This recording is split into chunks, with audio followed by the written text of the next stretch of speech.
Hi my dear friends, welcome to Chemistry SR, our chemistry channel. In this session, we are going to discuss about mole fraction. Intermediate second year solution chapter లో mole fraction అనేటువంటి topic ఈరోజు మనం discuss చేద్దాం. What is meant by a mole fraction? Mole fraction అంటే మనం తీసుకున్న సొల్యూషన్లో ఒక particular component, అది సొల్యూట్ కావచ్చు, సాల్వెంట్ కావచ్చు, ఒక పర్టికులర్ కాంపోనెంట్ యొక్క మోల్స్కి సొల్యూషన్లో ఉన్న అన్ని కాంపోనెంట్ల మోల్స్ల సమ్కి మధ్య ఉన్న రేషియోనే మోల్ ఫ్రాక్షన్ అంట. ఒక పర్టికులర్ కాంపోనెంట్ యొక్క నంబర్ ఆఫ్ మోల్స్కి అన్ని కాంపోనెంట్ల నంబర్ ఆఫ్ మోల్స్ల సమ్కి మధ్య ఉన్న రేషియోనే మోల్ ఫ్రాక్షన్ అంట. So we can simply define like this. Mole fraction is defined as the ratio between number of moles of one particular component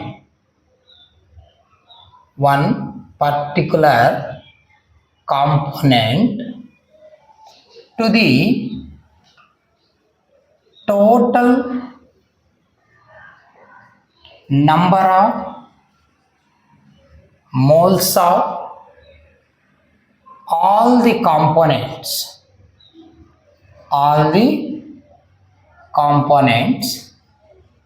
in the solution. మనం తీసుకున్న సొల్యూషన్లో ఏ component mole fraction అయితే మనం measure చేయాలనుకుంటున్నామో దాని number of మోల్స్కి మిగిలిన అన్ని కాంపోనెంట్ల మోల్స్లు కనుక్కొని వాటి సమ్కి మధ్య రేషియో తీసుకుంటే then that is called mole fraction of that particular component. We can write the formula. For example, మన సొల్యూషన్లో ఎన్నెన్న కాంపోనెంట్స్ ఉండని, 2 కాంపోనెంట్స్ ఉండొచ్చు, 3 కాంపోనెంట్ సిస్టమ్ ఉండొచ్చు, 4 కాంపోనెంట్స్ ఉండొచ్చు, 5 ఉండొచ్చు. Nothing but we get a homogeneous mixture of 2 or more component అంటాం కదా solution అంటే. ఒక component, first component mole fraction అనుకుందాం. x1 is equals to, first component mole fraction కావాలి అంటే ఆ component number of moles n1 by అన్ని component number of మోల్స్ల sum. So n1 plus n2 plus n3 and so on nn. ఎన్ని components ఉంటే అన్ని మోలుల some value డినామినేటర్లో వేయాలి. ఏ component mole fraction కావాలో దాని మోల్స్ న్యూమరేటర్లో తీసుకోవాలి. ఈ రేషియోనే mole fraction of that particular component అంటాం. For example, if you have to measure the mole fraction of second component, x2 is equals to number of moles of second component by number of moles of all the components. I mean sum of moles of all the components. ఇది formula.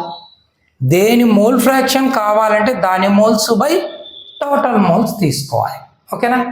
For example, మన solution binary solution అనుకుందాం. By means 2 అంటే 2 component system అనుకుందాం. 2 components ఉన్నాయి అనుకుంటే. So ఇక్కడ మనం గుర్తుపెట్టుకోవాల్సిన ఇంకొక పాయింట్ చూద్దాం. ఇంకొక పాయింట్ ఏంటంటే, మన సొల్యూషన్లో ఎన్ని కాంపోనెంట్స్ ఉన్నాయో అన్నింటి మోల్ ఫ్రాక్షన్ కనుక్కున్నాం అనుకుందాం.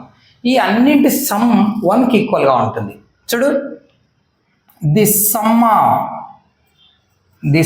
Of mole fractions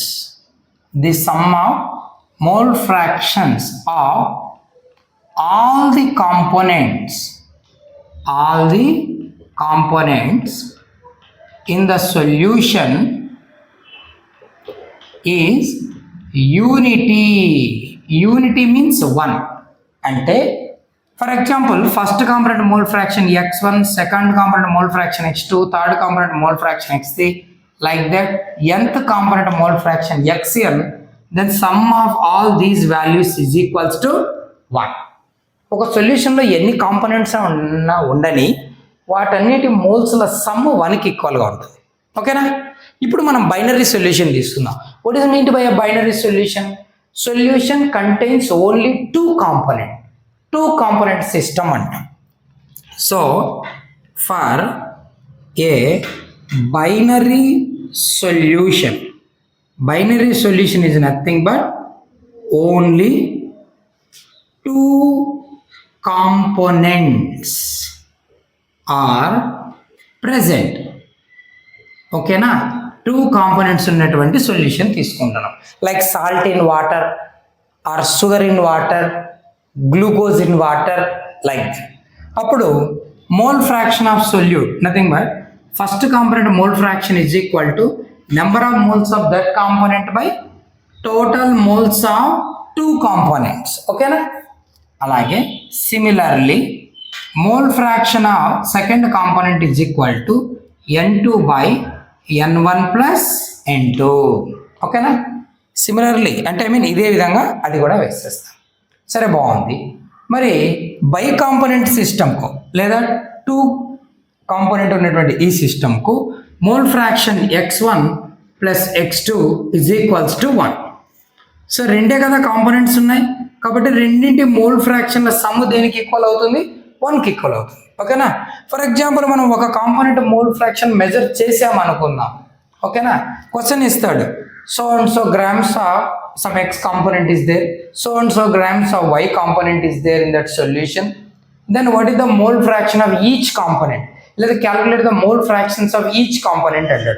First component weight by molecular weight este moles vastayi, second component weight by molecular weight dani moles vastayi. Moles use cheskoni mole fraction kanukunnam. For example, first component kanukunnam, x1 is equals to first component moles by sum of both moles chesam. Second component mole fraction కావాలి అంటే మళ్ళీ ఈ formula వేయక్కర్లే, because the system is a binary system, nothing but binary solution. అంటే ఉండేది రెండే component, ఒకటి కనుక్కున్నాం అనుకో, రెండోది కావాలంటే ఏం చేయొచ్చు, రెండింటి సమ్ 1కి ఈక్వల్ కాబట్టి mole fraction of second component is equal to 1 minus x1. అంటే ఫస్ట్ కాంపోనెంట్ మోల్ ఫ్రాక్షన్ని 1లో నుంచి సబ్స్ట్రాక్ట్ చేస్తే we get the mole fraction of second component. Now finally, what are the units for this mole fraction? Mole fraction కు units ఏముంటాయి units చెప్పండి, guess చేయండి. ఏముంటాయి? న్యూమరేటర్లో moles ఉన్నాయి, డినామినేటర్లో టోటల్ మోల్స్ ఉన్నాయి. మోల్స్ బై మోల్స్, అంతే కదా, moles by moles, nothing but moles gets cancel. So there is no units, nothing but mole fraction has no units. ఓకేనా, because it is a simplest ratio of moles of one component to total moles. ఇది నేను mole fraction. I hope you understand the formula and దీన్ని use చేసుకొని మనం next వీడియోలో కొన్ని problems చేయడానికి try చేద్దాం మోల్ ఫ్రాక్షన్ పైన. Okay, I hope you understand. Keep watching. Thank you.